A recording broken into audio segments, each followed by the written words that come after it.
Hallo allerseits und willkommen zum Kanalupdate für Juli und August 2017. Wie immer erzähle ich euch, was es so für aktuelle Termine gibt, was sich so auf meiner Werkbank tut, was für neue Bausätze ich mir zugelegt habe und was sich sonst so rund um den Kanal tut. Fangen wir gleich mit den Terminen an, die sind dieses Mal besonders interessant, wie ich finde. Und zwar der erste Termin, die Augsburger Modellbautage am 30. September und 1. Oktober.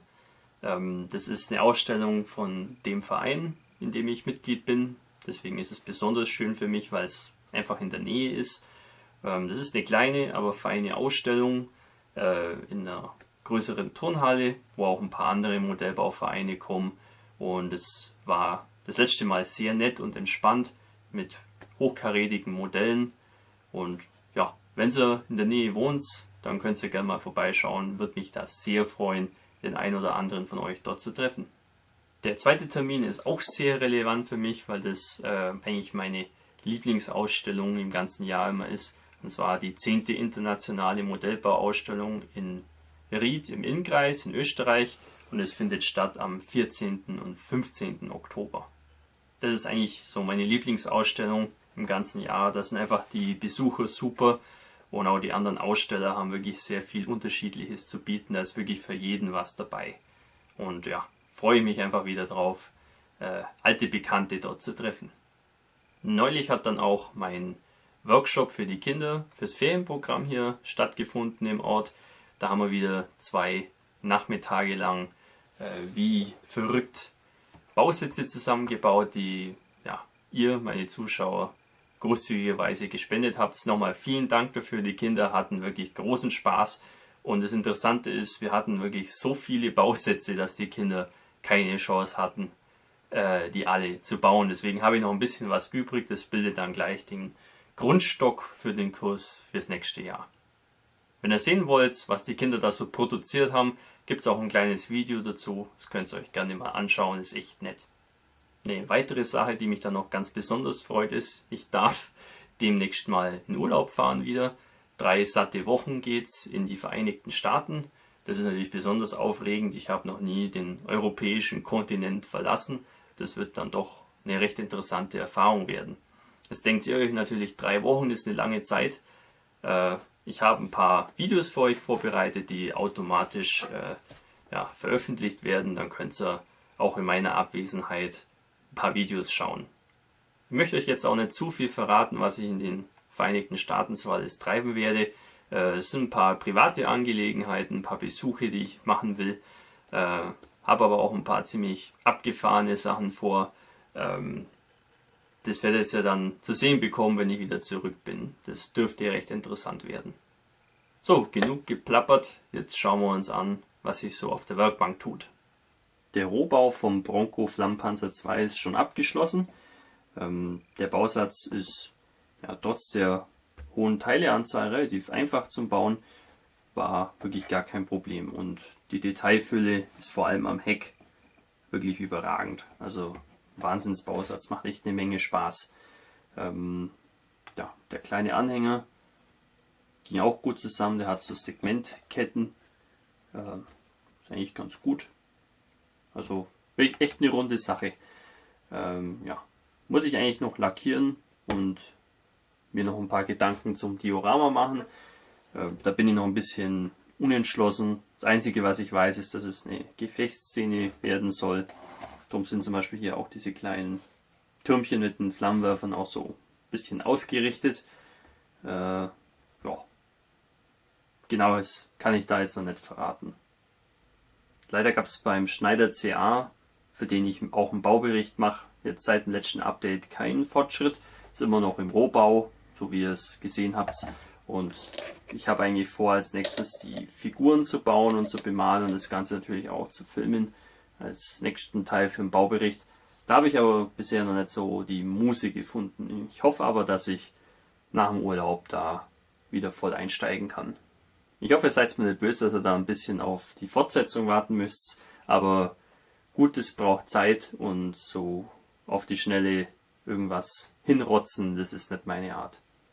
Den größten Teil meiner Zeit hier in der Werkstatt habe ich für dieses Diorama verwendet, für den Famo.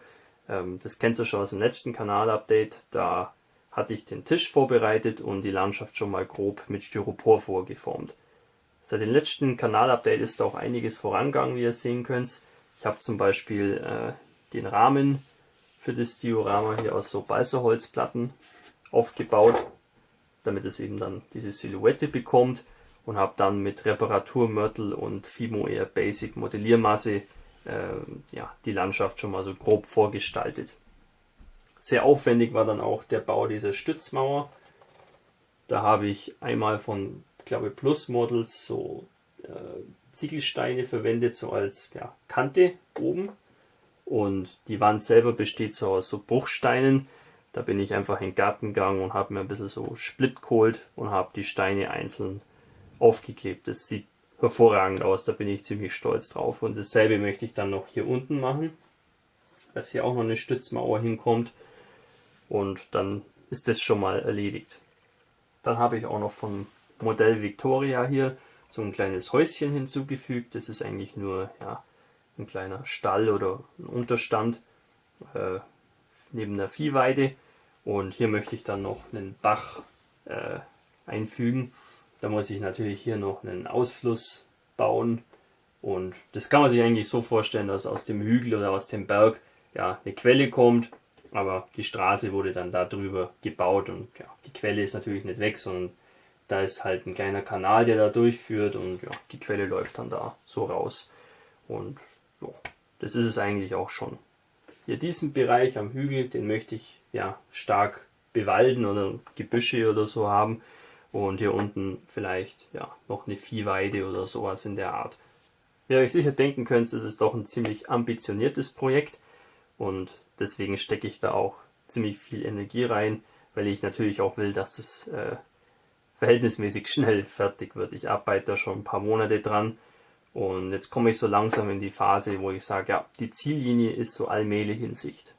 So viel von der Werkbank, jetzt schauen wir uns noch an, was ich mir so alles an neuen Bausätzen zugelegt habe.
Was ich mir da so zugelegt habe, ist, glaube ich, wieder recht abwechslungsreich. Besonders freuen mich diese Riesenfiguren von Modelix Studio, die mir dankenswerterweise der Carlos besorgt hat. Finde ich, ist ein recht interessantes Thema, und da habe ich vielleicht auch vor, demnächst mal eine Figur in dem Review vorzustellen für euch.